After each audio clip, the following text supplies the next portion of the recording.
নমস্কার, কেমন আছো সবাই? আশা করি সবাই খুব ভালো আছো আর আমিও খুব ভালো আছি।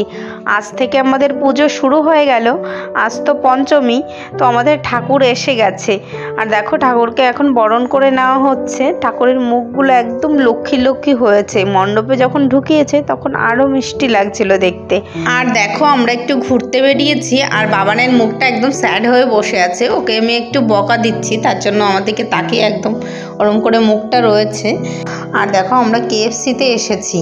আর কালকে থেকে যেহেতু আমাদের পুজো শুরু হয়ে যাবে, অনেক দিন যেহেতু নিরামিষ খাবো, তার জন্য আমি তোমাদের দাদাভাইকে বলেছিলাম একটু বাইরে খাওয়া দাওয়া করে আসি। কাল থেকে যেহেতু নিরামিষ খাবো তার জন্য তো ভাবলাম রেস্টুরেন্টে তো প্রতিদিন যাই, তো আজকে KFC-তেই যাই।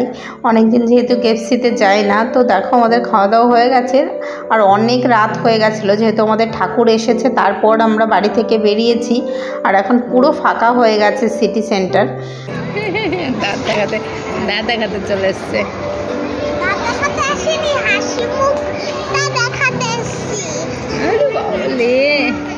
নমস্কার, কেমন আছে সবাই? আশা করি সবাই খুব ভালো আছো আর আমিও খুব ভালো আছি।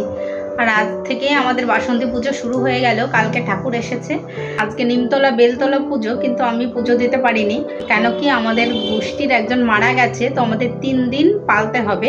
তো 3 দিন কোনো পুজো করা যাবে না, তো তার জন্য আর আজকে পুজো করিনি। তার জন্য আমি নিচেও যাইনি, ভালো লাগছে না যে পুজো করতে পারবো না, তার জন্য মণ্ডপে আর যাওয়া হয়নি। তো এখন যাচ্ছি, এখন হয়তো পুজো হয়ে গেছে নিচে, নিমতলা বেলতলার পুজো হচ্ছিল, তো এখন যাচ্ছে। আর আজকে গরম পড়ছে তো প্রচন্ড, আর এখন পুজোটা হয়ে গেছে, তার জন্য একটা নর্মাল শাড়ি পরেছি। দেখো এই শাড়িটা পরেছি। তো এখন একটু যাবো, একটু নিচে খাওয়া দাওয়া করবো। এখনো সকাল থেকে খাইনি, তো নিচে সব রান্না বান্না হয়েছে। তো আমি এখন যাই, দেখি নিচে কি হচ্ছে। চলো। আর দেখো আমরা দুপুরে খাওয়া দাওয়া করতে বসে গেছি। আজ সবই নিরামিষ, যেহেতু পুজো হচ্ছে। ডাল হয়েছে, আলু ভাজা হয়েছে, আর আমার মেয়ে দেখো শুধু ভাত খাবে, ও কিছুই নেবে না, শুধু ওর ঠাম্মার সঙ্গে খেতে বসেছে, শুধু আলু ভাজা দিয়েই খাবে। এখন জোর করে নিয়ে আসতে হলো পুজোর ওখান থেকে, কিছুতেই আসবে না। রাত্রে যেহেতু প্রোগ্রাম আছে, একজন কীর্তন গান হবে, তোমাদের সঙ্গে শেয়ার করবো কে গান করতে আসছে, তোমরা হয়তো সবাই চেনো। তো উনি আসবে, প্রোগ্রাম হবে আজকে, উদ্বোধনী অনুষ্ঠান। তো বিকালে ও ঘুমিয়ে থাকবে, তখন যেতে পারবে না নিচে। তার জন্য বাড়ি জোর করে নিয়ে এসেছি, কিছুতেই ও আসবে না, ওখানেই থাকবে। ওই খেলে বেড়াচ্ছে, দৌড়াচ্ছে, কিছুতে ভাত খাবে না। এত আনন্দেও মাত্রহারা হয়ে গেছে। ওখানে ঘুমিয়ে যেতে, ওখানে এত লোক রয়েছে, তোমার ঘরে তুমি রিল্যাক্সে ঘুমাতে পারবে। ও মা, রাতে কি জামা পরে? ছেঁড়া জামা পরবো না। ছেঁড়া জামা তোকে পরাই? এটা ছেঁড়া, এটা তো পিঠেটা, এই দেখো এই পিঠেটা টেনে ছেড়ে ফেলা যে, বলছে আমি ছেঁড়া জামা পরবো না। তখন সবাই ভাববে তোমাকে ছেঁড়া জামা পরাই। এই যে এই পিঠে ওই দিকে একটা ছেড়ে ফেলেছে, এইটা পরবো না, এইটা পরবো না, তো অন্য একটা পরাবো। তার জন্য ছেঁড়া জামা পরাবো তোমাকে আমি? ছোট তো হয়নি, ও হেলদি হচ্ছে আর ওর জামাগুলো বডিতে হচ্ছে না। আমি মোটা হব না, আমি পাতলা হব। হবে তো? তাহলে লুচি খেয়েছি, লুচি খেলে তুমি কিন্তু পাতলা হতে পারবে না। খাওয়ার বেলায় কম্প্রোমাইজ করবে না, রেস্টুরেন্টে সপ্তাহে একদিন তো খেতেই হবে। তো চলো আমরা এখন ঘুমো দিই। এই দেখো আমি এখন রেডি হয়ে গেছি সন্ধ্যাবেলায়, আর এই শাড়িটা পরেছি, জামদানি পরেছি, একদম সিম্পল লুক দিয়েছি। তো চলো যাওয়া যাক, ওইদিকে অ্যানাউন্স করছি, চলো তাড়াতাড়ি যাই।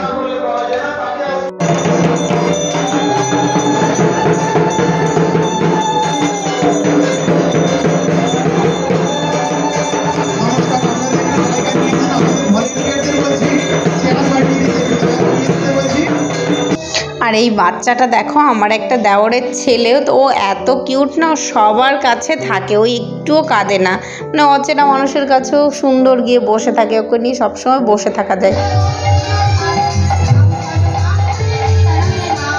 গান শুনে বুঝতে পারছো তো কে গান করছে? হ্যাঁ, দীপান্বিতা কয়াল। এই বাচ্চা মেয়েটা এত সুন্দর গান করে, ওকেই নিয়ে এসেছিল আমাদের পুজোতে, তো ভীষণ সুন্দর গান করছিল।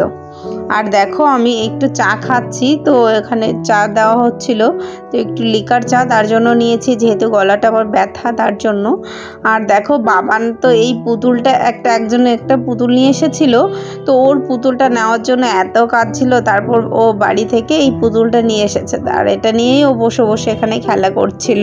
যেহেতু কীর্তন গান হচ্ছে, ও তো আর কীর্তন গান শোনে না, তার জন্য ওই পুতুলটাকে জল খাওয়াচ্ছে, আর এত আমাকে জ্বালাচ্ছিল, প্রচণ্ড জ্বালাচ্ছে। দেখো এখন মিষ্টি খাচ্ছি। তো মামা বাড়িতে ছিলাম, ওখানে বসে এতটা মাথা ব্যথা করছিল আমার, মাঝে মাঝে আমার সুগার ফল্ট হয়, তার জন্য প্রচণ্ড মাথা ব্যথা করে, একদম ভালো লাগে না, মানে চোখ মুখ পুরোটাই ব্যথা করছিল, মানে আমার মাঝে মাঝে হয় এটা, তার জন্য জানি একটু মিষ্টি খেলে ঠিক হয়ে যায়। তো ঘরে মিষ্টি ছিল না, তো ওদের দাদাভাই মিষ্টি দিয়ে গেল, তো এটা এখন খাবো। অবস্থা সবাই ওই বাড়িতে রয়েছে আর আমি যেতে পারছি না, ভালো লাগছে না, একটু পরে যাব, তো নিচে যাব, খাওয়া দাওয়া করে আসবো একটু পরে গিয়ে। তখন 10:30 বাজে, প্রায় গান শেষ হয়ে যাবে, তোমরা তো শুনতেই পারছো গান হচ্ছে। তো খুব ভালো একজন শিল্পী এসছে, তোমাদের তো দেখিয়েছি ভিডিওতে, তো খুব ভালো লাগছে শুনতে। আমি তো কীর্তন গান শুনি না, কিন্তু এত ভালো লাগছে শুনতে, তো থাকতে পারিনি, চলে এসেছি। টমেটো খেয়ে নিই, মধু খেয়েছি এসে বাড়ি এসে। তো চলো দেখতে থাকো।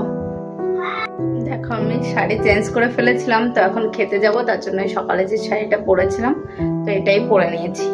তো নাইটি পরে তো নিচে যাওয়া যাবে না, এখন লোকজন রয়েছে, তার জন্য এই শাড়িটা পরে এখন খাওয়া দাওয়া করে আসি। তো চলো, প্রচন্ড ঘুম পেয়েছে আমার, তো চলো খাওয়া দাওয়া করে আসি। আর দেখো আমরা খাওয়া দাওয়া করতে বসে গেছি, আর খাওয়া দাওয়ার পর ঠাকুরকে গয়না পরানো হচ্ছিল, তো আমাদের মাকে গয়না পরানো হচ্ছিল। তো গয়না পরানোর পর ভীষণ ভালো লাগছিল দেখতে, তোমাদের নেক্সট একটা ভিডিওতে শেয়ার করব। তো আজকের ভিডিওটা তোমাদের কেমন লেগেছে অবশ্যই কমেন্ট করে আমাকে জানাবে। আর আজকের ভিডিওটা এখানেই শেষ করছি, আবার দেখা হবে নতুন একটি ভিডিওতে। বাই।